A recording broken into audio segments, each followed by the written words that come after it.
Hello students. So today we will discuss about the topic drugs used in heart failure. तो कौन कौन से drugs ऐसे use किए जाते हैं हमारे हार्ट फेलियर के टाइम पे. So now we come on the next slide. So the topics that we are going to cover today is the basic introduction about heart failure. Heart failure क्या होता है, drugs used in heart failure. Second topic हम इसमें cover करने वाले कि कौन कौन से ड्रग्स यूज किए जाते हैं हार्ट फेलियर के टाइम पे.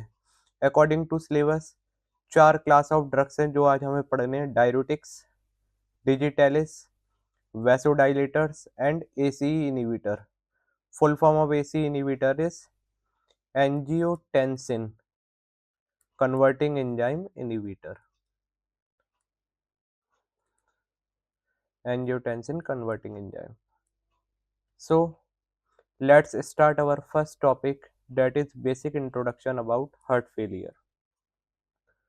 So first of all I will ask you, what do you mean by heart failure?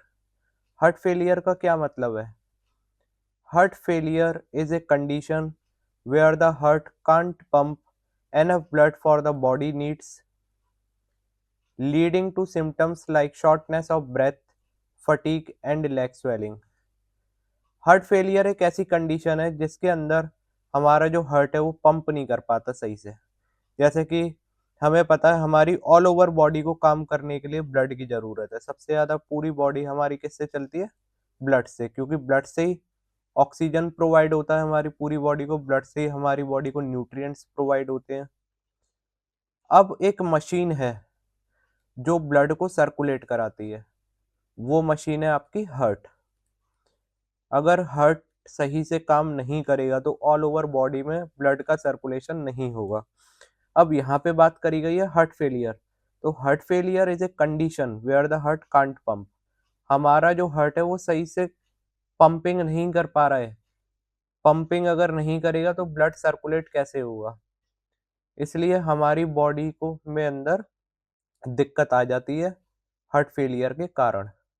ठीक है, ऑल ओवर बॉडी डेड होना चालू हो जाती है, सेल डेड होने चालू हो जाते हैं, टिश्यू डेड होने चालू हो जाते हैं, क्योंकि जो भी ब्लड की रिक्वायरमेंट है वो फुलफिल नहीं हो रही है, क्योंकि हमारा जो हार्ट है वो फेल हो चुका है काम करने में, पंपिंग करने में वो अब सक्षम नहीं है. डेफिनिशन की बात करें तो heart failure occurs when cardiac output is insufficient to meet the demand of tissue perfusion. Heart failure की यहाँ पे अगर बात करें तो कार्डिक आउटपुट हमारा क्या है? इनसफिशिएंट है, और वो डिमांड ऑफ टिश्यू परफ्यूजन को कंप्लीट नहीं कर पा रहा. यहाँ का मतलब ये है कि हमारी बॉडी के अंदर जैसे सेल्स हैं, टिश्यूज हैं, सबको क्या रिक्वायरमेंट है? ऑक्सीजन की रिक्वायरमेंट है. अब क्या है, हमारा जब हार्ट सही से काम नहीं कर पाएगा तो जो कार्डिक आउटपुट है, कार्डिक आउटपुट क्या है कि जो ब्लड को वो पंप करके निकाल रहा है बाहर वो कम है. अब क्या है, जब पंपिंग हो रही है वो ढंग से नहीं हो पा रही है तो कार्डिक आउटपुट भी घट चुका है. और जब कार्डिक आउटपुट क्या है, मतलब ब्लड अब कम पंपिंग हो पा रही है किसके द्वारा? हार्ट के द्वारा. तो हार्ट सही से पंपिंग नहीं कर पा रहा है तो कहीं ना कहीं जो भी रिक्वायरमेंट है टिश्यू वगैरह की ऑक्सीजन की वो भी क्या है? घट चुकी है. It is a progressive disease with gradually worse cardiac performance. ये क्या प्रोग्रेसिव डिसीज है, समय के संग ये बढ़ती जाएगी और कार्डिक परफॉर्मेंस को पूरी तरीके से कम करती जाएगी. कार्डिक परफॉर्मेंस हार्ट की परफॉर्मेंस को घटा देगी. तो इन शॉर्ट क्या है, हार्ट फेलियर एक ऐसी कंडीशन है जिसके अंदर जो हमारा हार्ट है वो ढंग से पंपिंग नहीं कर पा रहा है. अब जब वो ढंग से पंपिंग नहीं कर पाएगा तो ऑल ओवर बॉडी में वो ब्लड का सर्कुलेट नहीं हो पा रहा है. तो ब्लड सर्कुलेट हमारी बॉडी के अंदर नहीं हो पा रहा है और पंपिंग भी कम है. कॉज, शॉर्ट में अगर बात करें तो क्या कारण है, यह क्या ऐसा कारण है जिसकी वजह से हार्ट फेल हो चुका है? तो हार्ट फेलियर में primarily be due to systolic dysfunctioning और डायस्टोलिक डिसफंक्शनिंग. अब जैसे हमें नॉर्मल पता है कि जो हमारा हार्ट काम करता है, अगर नॉर्मल हार्ट की बात करें तो क्या है, वो कॉन्ट्रैक्ट करता है और रिलैक्स करता है, नहीं तो वो पंपिंग कर ही नहीं सकता. जब रिलैक्स स्टेट में होता है तो ब्लड फिल हो जाता है किसके अंदर? हार्ट के अंदर. और कॉन्ट्रैक्ट होता है तो वो ब्लड को बाहर निकालता है. तो नॉर्मल जो हमारी हार्ट की फंक्शनिंग है वो क्या है, सिस्टोलिक और डायस्टोलिक के ऊपर है। लेकिन हार्ट फेलियर एक ऐसी कंडीशन है जहां इन दोनों के फंक्शन खराब हो चुके हैं या किसी एक का फंक्शन खराब खराब हो चुका है। कोई भी एक कारण हो सकता है, सिस्टोलिक डिसफंक्शन और डायस्टोलिक डिसफंक्शन, या दोनों ही डिसफंक्शन है। Systolic dysfunction is a type of heart failure where the heart left ventricle is too weak to pump enough blood to meet the body need.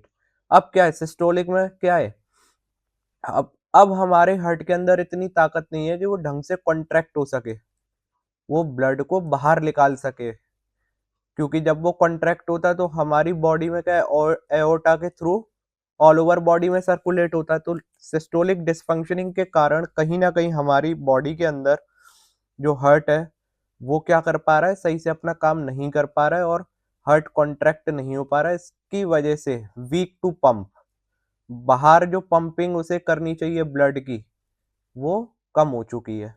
Body की requirement ज़्यादा है लेकिन heart में इतनी power नहीं है कि वो ढंग से पंपिंग करके बॉडी की रिक्वायरमेंट को फुलफिल कर सके। Diastolic dysfunction is a condition where the heart lower chamber ventricles are too stiff and cannot relax properly to fill with blood during the heart relaxation phase. अब second phase ऐसा कि diastolic में क्या है, अभी मैंने बताया था सिस्टोलिक में कॉन्ट्रैक्ट पंप करके बाहर निकालना है और डायस्टोलिक में होता है रिलैक्स। अब रिलैक्स होता है तो ब्लड फिल होता है हार्ट के अंदर, लेकिन अब उसकी मसल्स क्या है, स्टिफ हो चुकी हैं। कहीं ना कहीं उसकी मसल्स स्टिफनेस है, स्टिफनेस मतलब टाइटनेस, और वो आसानी से रिलैक्स नहीं हो पा रही है और ब्लड फिल नहीं हो पा रहा है। तो यही कंडीशन है जिसे हम कहते हैं हार्ट फेलियर। इन शॉर्ट में अगर हार्ट अपना सही से काम नहीं कर पा रहा है तो उसे एक टेक्निकल नेम दे दिया गया हार्ट फेलियर। दोनों में से कोई भी कारण हो सकता है, सिस्टोलिक डिसफंक्शनिंग भी हो सकता है और डायस्टोलिक डिसफंक्शनिंग भी हो सकता है। इन शॉर्ट में बात करें, सीधी सी हम ये कह सकते हैं कि डिमांड बहुत ज़्यादा हाई है और सप्लाई बहुत ज़्यादा कम है। डिमांड किसकी है, बॉडी को डिमांड है ब्लड दो, बॉडी को क्या डिमांड है कि ब्लड दो, लेकिन जो सप्लाई हार्ट करेगा ब्लड की वो तो कम है क्योंकि हार्ट में अब इतनी पावर नहीं है कि वो ढंग से सप्लाई कर सके। तो जब हार्ट की वॉल्स में इतनी पावर नहीं है सप्लाई करने की तो कहीं ना कहीं वो फुलफिल नहीं कर पा रहा है किसकी रिक्वायरमेंट, वो रिक्वायरमेंट फुलफिल नहीं कर पा रहा है जो बॉडी की नीड है। Okay, so this is the basic introduction. Now we can come on next slide. So these are the drugs. Now I am going to discuss about or tell you about the drugs. Drugs means medicines. What are the medicines used in the condition of heart failure? अब मान लीजिए heart failure हो चुका है, अभी previous slide में हमने ये समझ लिया हार्ट फेलियर क्या होता है। अब हार्ट फेलियर हो चुका है तो कहीं ना कहीं इसका ट्रीटमेंट भी होगा, तो इनके ट्रीटमेंट के लिए हमें कहीं ना कहीं ड्रग्स लेनी पड़ेगी। तो पहली ड्रग्स जो हमें डिस्कस करनी है वो किसकी क्लास है, diuretics. First of all I will tell you the definition. मैं आपको पहले एक डेफिनेशन बताता हूँ कि डायरेटिक्स की बहुत ही सिंपल डेफिनेशन है। डायरेटिक्स और वाटर पिल्स, तो डायरेटिक्स को वाटर पिल्स भी कहते हैं, are drugs that help the body eliminate excess salt and water by increase urine production. Simple diuretics ये कहता है कि इसे यूरिन का प्रोडक्शन बढ़ाना है। तो डायरेटिक्स क्या है, दवाई है, वो ये कहती हैं यूरिन के प्रोडक्शन को क्या करेंगी, वो इंक्रीज। अब क्या है, जब हमारे यूरिन का प्रोडक्शन इंक्रीज हो जाएगा तो सीधी सी बात है बॉडी में क्या है, यूरिन में वाटर है और उस वाटर के संग एक्सेस सॉल्ट, जितना भी बॉडी के अंदर एक्स्ट्रा सॉल्ट वगैरह है वो पानी के थ्रू बाहर आ जाएगा। जैसे ये फोटो मैंने बनाई है, तो क्या करा, इसका यूरिन फ्लो बढ़ा दिया, अब इसे बार बार यूरिन आ रहा है। तो डायरेटिक्स सिंपल वर्ड्स में क्या है, इंक्रीज यूरिन फ्लो, कि यूरिन फ्लो को क्या कर दिया गया है, इंक्रीज। तो जब यूरिन फ्लो इंक्रीज हो जाएगा तो अब जितना भी सॉल्ट वगैरह था, सॉल्ट जैसे सोडियम, वो ज्यादा से ज्यादा बाहर निकलेगा। तो कहीं ना कहीं डायरेटिक्स कौन सी कंडीशन में भी काम करती है, कंजस्टिव हार्ट फेलियर में भी, ठीक है, या हम कह सकते हैं सिंपल हार्ट फेलियर या हमारा हाइपरटेंशन। हाइपरटेंशन में क्या होता है, हाई बीपी हो जाता है। अब हाई बीपी के लिए भी हम डायरेटिक्स देते हैं। तो डायरेटिक्स क्या करेंगे, यूरिन फ्लो को इंक्रीज कर देगी, और यूरिन फ्लो जब पानी ज्यादा बाहर निकलेगा तो उसमें सॉल्ट वगैरह जो है वो भी उस पानी के थ्रू बॉडी से ज्यादा एलिमिनेट होंगे, मतलब बॉडी से ज्यादा बाहर निकलेंगे। तो इन शॉर्ट में डायरेटिक्स का सिंपल मतलब है कि increase urine flow because it help to eliminate salt, ज्यादा से ज्यादा सॉल्ट एलिमिनेट हो जाएगा वाटर के through. Now we come on the next slide, mechanism of action. तो अभी मैंने बताया कि पहली ड्रग्स है डायरेटिक्स। अब काम करते हैं how they work. Mechanism of action का मतलब है कि ये दवाई बॉडी के अंदर काम कैसे कर रही है, ठीक है। अभी हमें सिंपली ये पता है कि हमने डायरेटिक्स ली, अब डायरेटिक्स ने क्या कर दिया, यूरिन फ्लो को इंक्रीज कर दिया, लेकिन हाउ दे वर्क, किस तरीके से बॉडी के अंदर ऐसा क्या काम कर रहे हैं जो यूरिन फ्लो बढ़ रहा है, ठीक है। So first point is increase salt and water elimination. तो मैंने पहले ही आपको प्रीवियस स्लाइड में डिस्कस किया था कि यूरिन फ्लो को क्या कर देती है, इंक्रीज कर देती हैं। तो जब हमारा यूरिन फ्लो इंक्रीज हो जाता है तो ऑटोमेटिकली सॉल्ट एंड वाटर ज्यादा एलिमिनेट बॉडी से होगा। Decrease blood volume. अब डिक्रीज ब्लड वॉल्यूम क्यों, क्योंकि वाटर ज्यादा एलिमिनेट हो रहा है, ठीक है। अब हमारा ब्लड क्या है, प्लाज्मा से बना हुआ है, कहीं ना कहीं ब्लड में पानी भी है। तो वाटर का जब एक्सक्रीशन, वाटर का एलिमिनेशन हाई है तो ब्लड वॉल्यूम हमारा कम हो गया ऑटोमेटिकली। Decrease Venus pressure.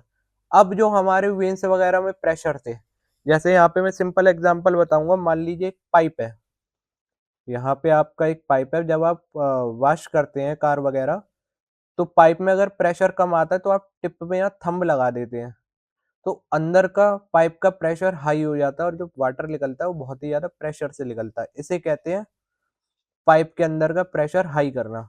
तो इसी तरीके से हमारे वेन का प्रेशर हाई था, वाटर ज्यादा एलिमिनेट हो गया, सॉल्ट ज्यादा एलिमिनेट हो गया, ब्लड वॉल्यूम डिक्रीज हो गया, तो वीनस प्रेशर भी क्या हो गया, डिक्रीज हो गया।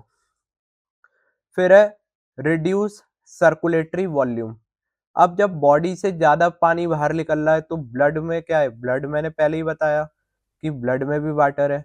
अब वाटर ज्यादा एलिमिनेट हो रहा है तो अंदर वेन का प्रेशर, ब्लड वेसल के अंदर वेन का प्रेशर भी घट गया, ठीक है। तो सर्कुलेटरी वॉल्यूम, अब जो पूरी बॉडी में सर्कुलेशन में ब्लड चल रहा है वो भी वॉल्यूम रिड्यूस हो गई। फिर है decrease preload and improve cardiac efficiency. अब क्या था, जो बहुत ही ज्यादा लोड पड़ रहा था, प्री होता है पहले का, पोस्ट होता है बाद में। अब जो हार्ट पे बहुत ही ज्यादा प्रेशर पड़ रहा था, अब जब क्या हुआ, वीनस प्रेशर डिक्रीज हो गया, कार्डिक प्रेशर डिक्रीज हो गया, सर्कुलेटरी वॉल्यूम डिक्रीज हो गया, ब्लड वॉल्यूम डिक्रीज हो गया, तो सीधी सी बात है कि अब जो प्रेशर हमारे इस पे पड़ रहा था हार्ट पे, वो भी जो प्री लोड था वो भी ऑटोमेटिकली डिक्रीज हो गया। प्री लोड हम कह सकते हैं कि क्या है, रिलैक्स स्टेट में जब ये फिल कर रहा है अपने आप में, क्योंकि जब वो कॉन्ट्रैक्ट करेगा तो बाहर निकालेगा, अब लोड इसमें कम पड़ रहा है, आसानी से इसके अंदर फिल हो रहा है ब्लड, इसलिए कार्डिक की एफिशिएंसी इसने इंक्रीज कर दी, अच्छे से हार्ट अपना काम करेगा। Decrease peripheral oedema and pulmonary congestion. अब यहाँ पे दो वर्ड हैं जो आपको समझने हैं। जैसे बोला गया डिक्रीज पेरिफेरल एडिमा, तो पेरिफेरल एडिमा क्या है, peripheral oedema is the swelling caused by the fluid buildup in the extremities, most commonly the legs, ankles and feet। अब क्या था, ज्यादा क्या है, स्वेलिंग हो जाती है, स्वेलिंग हो जाती है तो फ्लूड बिल्डअप हो गया, जैसे मान लो एंकल है, पैर वगैरह में फ्लूड, पानी ज्यादा होने के कारण स्वेलिंग हो गई। अब कहीं ना कहीं इनडायरेक्टली डायरेटिक्स वाटर का एलिमिनेट ज्यादा कर रहा है, तो ये कंडीशन ऑटोमेटिकली सही हो जाएगी। अब जो स्वेलिंग थी फ्लूड के कारण, फ्लूड के ज्यादा होने के कारण, जब फ्लूड बॉडी से बाहर निकल रहा है तो वो कमी ऑटोमेटिकली दूर हो जाएगी। सेकंड है पल्मोनरी कंजेशन। तो पल्मोनरी कंजेशन क्या है, pulmonary congestion is the accumulation of excess fluid in the air sac of the lungs, a condition is known as pulmonary edema। अब क्या था, जो लंग्स के अंदर, एयर सैक के अंदर भी ज्यादा फ्लूड भर गया था, तो अब फ्लूड बाहर निकल रहा है, वाटर ज्यादा से ज्यादा बाहर निकल रहा है, तो पल्मोनरी कंजेशन को भी ये सही करेगा और पेरिफेरल एडिमा को भी ये सही होने में हेल्प करेगा। तो इस तरीके से ये अपना काम करता है। Now we come on the next slide. So now we will discuss about the second drug. First drug is complete, ठीक है। Now we'll discuss about the second drug. So चल अभी हमारा पहला टॉपिक ही रहा है किसके अंदर, डायरेटिक्स के अंदर। तो डायरेटिक्स के अंदर भी ड्रग्स हैं कई सारी। सेकंड ड्रग बोले या हम कह सकते हैं it is a part of diuretic drugs, ठीक है। शॉर्ट में हमने बता दिया डायरेटिक्स का मोड ऑफ एक्शन कैसे। अब डायरेटिक्स की भी सब क्लासेस है। जैसे डायरेटिक की पहली क्लास की अगर हम बात करें, लूप डायरेटिक, ठीक है। लूप डायरेटिक क्या है? Loop diuretic work by inhibiting the sodium potassium chloride co transporter in the thick ascending limb of loop of Henle in the kidney nephrons. In short में अगर मैं पहले यहाँ बात करूं तो अभी तक मैंने ये बताया था कि इंक्रीज कर रहा है यूरिन। अब यहाँ पे क्वेश्चन है कैसे, हाउ। अब क्या, किडनी में हमारा बहुत इंपॉर्टेंट रोल होता है नेफ्रॉन्स का, ठीक है। हम कहते हैं फिल्ट्रेशन यूनिट भी से कहते हैं। तो किडनी, अब यूरिन हमारा फॉर्मेशन कौन कराती है? किडनी। तो किडनी का अंदर का एक पार्ट है मोस्ट इंपॉर्टेंट, नेफ्रॉन्स। अब नेफ्रॉन्स का काम क्या है? नेफ्रॉन्स हमारा फिल्ट्रेशन कराते हैं और यूरिन को एक्सक्रीट कराने में मदद करते हैं। तो डायरेटिक्स क्या कर रहा है? कहीं ना कहीं वो किस पे काम कर रहा है? डायरेटिक्स हमारा अब यहाँ पे जो डिस्कशन होगा नेफ्रॉन्स के ऊपर वर्क कर रहा है, क्योंकि फिल्ट्रेशन यूनिट है, यही यूरिन को पास कराती है। तो ऐसा क्या हो रहा है कि यूरिन अब ज्यादा पास हो रहा है। पहले यूरिन कम पास होता था, अब यूरिन हाई पास हो रहा है। तो डायरेक्टली किस पे वर्क करता है? नेफ्रॉन्स पे। तो यहाँ पे अब डिस्कस करते हैं। जैसे बताया अभी किस तरीके से लूप डायरेटिक्स किस तरीके से वर्क करता है। It work by inhibiting the sodium potassium chloride co transporter. अब यहाँ मतलब एक आ गया कि सर इनहिबिटिंग का मतलब क्या? मतलब अपोजिट, रोकना, किसी के काम को रोकना। तो यहाँ पे किस चीज को रोकना है? Sodium potassium chloride co transporter को रोकना है। किस जगह पे? Thick ascending limb of loop of Henle. अब यहाँ पे ये जितनी भी चीजें हैं मैं पहले ही आपको डिस्कस कर दूं। अभी हम 2 स्लाइड बाद वो हमारा डायग्राम ओपन हो जाएगा जहां नेफ्रॉन्स का एक सिंपल डायग्राम बनाया गया है। पहली बता रहा हूँ, ये सब जो डायरेटिक्स काम कर रही है इन शॉर्ट में आपको बता दूं, रीएब्जॉर्प्शन रोक रही है। क्या रोक रही है? रीएब्जॉर्प्शन। जब पानी कम रीएब्जॉर्ब होगा, सॉल्ट कम रीएब्जॉर्ब होगा, तो सीधी सी बात है एलिमिनेशन हाई हो जाएगा। एलिमिनेशन क्या हो जाएगा? हाई। तो रीएब्जॉर्प्शन रोक दो। कहाँ पे? नेफ्रॉन्स पे। अब नेफ्रॉन्स जो फिल्ट्रेशन यूनिट है वहां पे रीएब्जॉर्प्शन इन चीजों का कम होगा, तो यूरिन ज्यादा बाहर निकलेगा। लेकिन लूप डायरेटिक्स किस तरीके से काम कर रहे हैं? कर उसी तरीके से रहे हैं, लेकिन ये इनहिबिट कर रहे हैं sodium potassium chloride co transporter को in the thick ascending limb of loop of Henle. अब ये जो thick ascending limb of loop of Henle, ये किसका पार्ट है? ये नेफ्रॉन्स का पार्ट है। ये हम 2 स्लाइड के आगे हम देखेंगे। नेफ्रॉन्स के अंदर एक डायग्राम है, डायग्राम उसके अंदर का पार्ट है, ठीक है। This transporter normally reabsorb about 25% of sodium load. अब होता क्या था कि यहाँ पे जो मैं शॉर्ट में आपको बताऊं, ये जो मैं बार बार ऊपर डायग्राम मतलब ये हाईलाइट कर रहा हूं मैं, सॉरी डायग्राम नहीं, ये जो हाईलाइट करा है मैंने, क्या, सोडियम पोटेशियम क्लोराइड, ये जो को ट्रांसपोर्टर है ये भी रीएब्जॉर्प्शन में मदद करता है नॉर्मली। किस चीज में मदद करता है? रीएब्जॉर्प्शन में। मतलब ये हमारी बॉडी के अंदर सॉल्ट को बार बार रीएब्जॉर्ब करेगा, लेकिन हमें तो ये रीएब्जॉर्प्शन को क्या करना है?